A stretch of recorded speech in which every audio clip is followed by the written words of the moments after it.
you keep moving with that. Like, I think it's a Winston Churchill quote, like, you create your universe as it goes along. So about a year ago, I was working about 2 years ago, I was working a full-time job as a motivational tour speaker. That was also helped me to go and travel across the world. And once I finished that contract, I decided I wanted to take a deliberate, make a deliberate move to understand more about what it is I can do with poetry. Because I'm doing it for a reason. I didn't set out to be a poet, it just happened to me, and I just recognized the opportunity because I was still able to share myself and share my heart. And after, doing some traveling and really putting myself out there in New York City and of course here in Toronto and meeting people, things just formed and doors opened. And I was just, I'm curious. So I see what happens over here, I see what happens over there, I just feel the vibe out, and it's something you have to know about yourself, of who you want to be, and how can you make that work for you, not against you. And so I was working a part-time job. I knew it wasn't right for my soul because I was crying in the food court. Like, shout out to Eat Center, not. But it was necessary. And a beautiful thing that I heard in a movie yesterday, there's nothing more necessary than the unnecessary. And I feel like that's my life, right? Like, so earlier this year, I said by the end of April, I'm going to end this job. And I, of course, was calling in sick a lot. The whole year I was working there. But it just worked out. At the end of, I had gotten a contract with Unity Charity and traveled out to Calgary for 3 weeks in April. And I just didn't go back to work after that. And I just knew that was supposed to happen. Because I made it happen. You made it happen, indeed. And just lastly, because R.I.S.E is very known for the poetry and the poets that come out. So there's a lot of writers, a lot of poets that are out here. And I feel like, whether you're a hip-hop artist, rap really means rhythm and poetry. That's all it really means, right? That's the acronym for rap. So I mean, just what you have to say, a lot of these artists can definitely take from. So I mean, like, what advice, as far as sticking to your craft, that there's nothing else you want to do? Like, any advice for that? Hell yeah, Britta tips. A lot of what you keep hearing from us, maybe it's not that direct, but this is a lifestyle. It's not a hobby. This is our life. You have to make it your life. And a lot of people will tell you to invest in yourself, much like we've all invested in our art. We've all invested our time, our money, our extra resources. Those long distance resources. So it has to be your lifestyle. It's not something you ever necessarily have to think too much about because you're following your heart. It becomes habit. And also on top of that, I'll take it from a TED Talk. Doubt is self-fulfilling, so insist on faith. Can you say that one more time? Doubt is self-fulfilling, insist on faith. That's not my words, it's someone else's, but some words to share. That's very powerful, very powerful. I'm just going to jump on right over to Mark and pass the mic down that way. So Mark, recently, on October 16th was a very big day, and I know October 16th is a big day as far as why you started what you're doing, as far as the Live and Wear It movement and the John Carlos movement. Can you tell people a little bit about why October 16th is so big? It's my company's anniversary, is our 5th year, and I basically started off the company on 1968. I always like to try to play on symbols and why I use particular symbols to telling stories. So, perfect example is the shirt that John's wearing. It's one of the most iconic pictures out there that even R.I.S.E is using, the fist. And it's even from the early 50s or 40s. The gesture is basically a level of uprising, of change, and in form of resistance. And one of the most iconic moments happened in 1968, Mexico City at the Olympics. 2 brothers from the U.S. Olympic team basically made a stand. And did anybody remember that moment? Can you put the hands up if everybody's seen it? Mm-hmm. Yeah. So again, that's a story that happened in '68, and still up to this day. I think Time Magazine said that's one of the 3rd most iconic moment of visuals, of imagery that's out there that people can still remember. Even kids who were not even born at that time can still remember. So for myself, I'm like, man, I gotta use something like this to kind of keep a symbol that's so timeless. So for my company, when I started off, it wasn't Live It Wear. That naturally became, organically, this happened to be, became Live It Wear. But before it was 1968, that was the business name.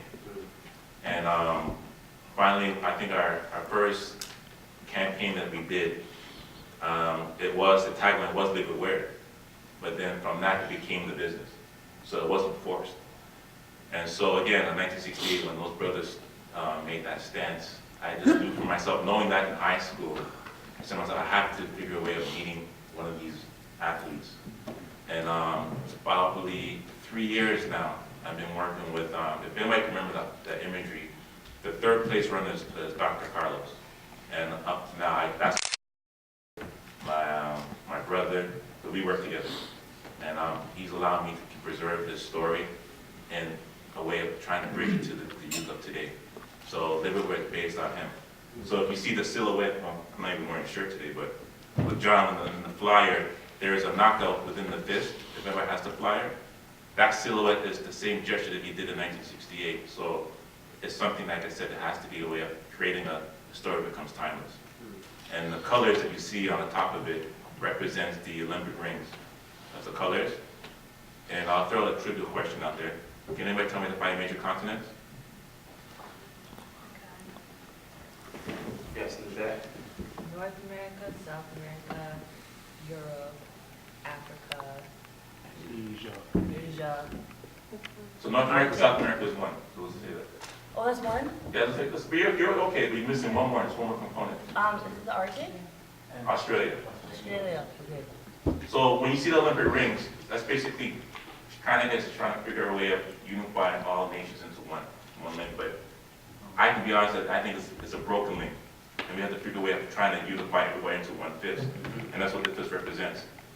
All of us collectively have to work together. Not as an individual, but everybody has to work as one mind, mobilized. So that's the symbol in itself. And that's what Dr. C was basically saying. It was Olympic project for human rights, not for black rights, but for white rights, for everybody. Amazing, amazing. And I just wanted to jump right over to John real quick. John, something I noticed about you is that you've got your fingers in a few things. You know, you're a hip hop artist, but you also mentioned that you're the founder of something called Hope City. And I feel like it's very interesting because a lot of people will just solely put all their efforts into one thing, which is amazing. You know, it's great to put your focus into one thing. But you know, why do you have your fingers in so many different aspects of art? You know, and if you could touch on that. That's a good question. I think one thing that you guys, everybody here has to realize is if you're a hip hop artist, if you're an artist, or if you are somebody in this profession, first thing you have to look at is break everything down, put it on a table, and look at it from a numbers and a statistical and a very logistical point of where you're looking at. So the way I saw it originally was maybe when I was in grade 3, which was way back, like way back. Anyways, but when I was in grade 3, maybe 3 kids in my whole school knew what Eminem Lose Yourself was at that time. It was a big deal. Everybody else was in the Backstreet Boys and NSYNC.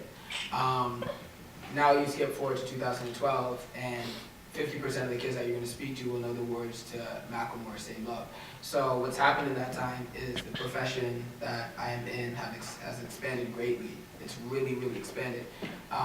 When I looked at Toronto, I wanted to be a Toronto artist, a hip-hop artist that was successful. And there's only one person, which was Drake at this time, that I felt was that successful as I wanted to be. But from 2007, from when he came out, he was not successful to now, there's still only one person. But the problem is that the amount of people that are now trying to do it has increased over that time. So clearly, usually in other professions, it doesn't work. Like if you have 14 people go to school and 1 doctor is made, and if 28 people go to school, there should be 2 doctors. So how does it go from 100 people are doing something and there's one successful person, to the fact now everybody who you know, everybody knows somebody who raps on YouTube or something. Everybody does it. There's 1,000 to 2,000 people from the same area, but there's still only one person. There's a little problem there within the infrastructure. So what I decided was clearly, solely, specifically doing Toronto rap, which a lot of artists who have come before me have done, that I don't feel have reached the peaks that they wanted to do, was not going to work. So what other routes are you going to go and delve into to try and push you to where specifically you want to be? So that's why I decided I was going to delve into other platforms specifically. Amazing. Like I've been an entrepreneur a little bit for a little while, you know, on both sides, if you know what I'm talking about. And you know, something that I learned, you know, it's like a lot of us put all of our eggs in one basket, you know what I mean? And one thing that, you know, being that type of entrepreneur meant to me was like, yo, you cannot put all your eggs in one basket, because, you know, if you mess up on your re-up, you know what I'm saying, like you done, like that's it, you know what I'm saying? And I find that it's really, really important to definitely, you know, be able to, you can't solely depend on one source of income. Is pretty much what I'm saying. You know, it's amazing to have money coming from different ways to sustain yourself. You know, and I know R.I.S.E, she has a few different projects that she's working on. You know, and I know for you there was just recently in your craft there was something really really important that actually just happened just last month. You actually flown out somewhere. You want to talk a little bit about where you've gone and that experience? Sure. I like what you guys are saying about the universe helps you do what you want to do. So with Zig Designer, that was, I'm focused on my nonprofit, so I'm really not making as much money as I was. And I've been wanting to go to Arizona for a long time, but I would rather put my money right now into helping other people. So Maya called me up and she was like, hey, let's go shoot in Phoenix, Arizona.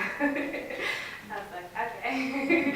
You know, and I just think, yeah, like Arian actually said to me, he said there's a quote that is, when you aspire to help other people, the whole world helps you help other people. So I just